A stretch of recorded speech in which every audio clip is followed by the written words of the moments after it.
Okay, so our blog is the central hub of content. Now we need to figure out how are we going to draw people into that. Google's search is one way to do it, but social media is also an awesome tool.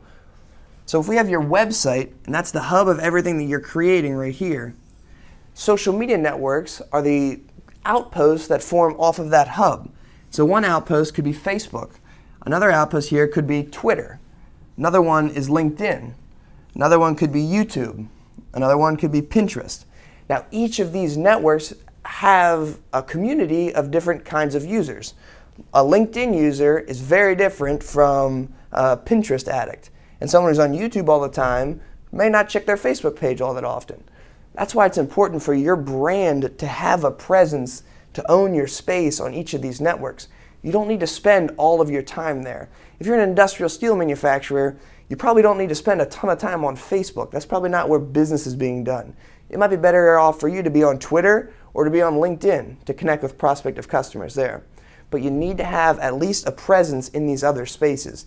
And it can also allow you to tell different aspects of your story because there's different mores and folkways as far as the culture and the community goes on each of these networks. When you're on LinkedIn, you know exactly why you're there. Everybody knows why they're there.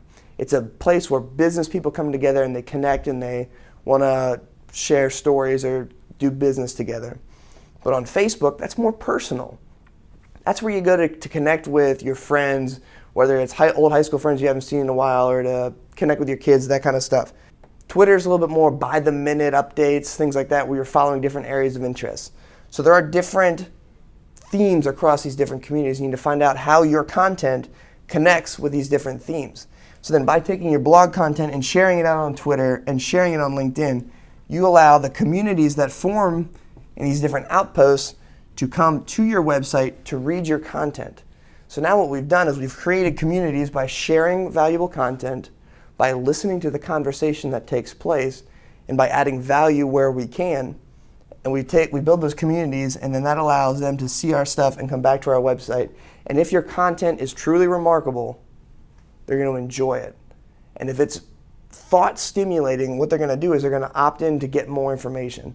And so that is how you can use social media marketing, even as an industrial company, to create a network, drive that network back to your website, and once they're there, convert those visitors into leads and actually drive revenue growth for your business.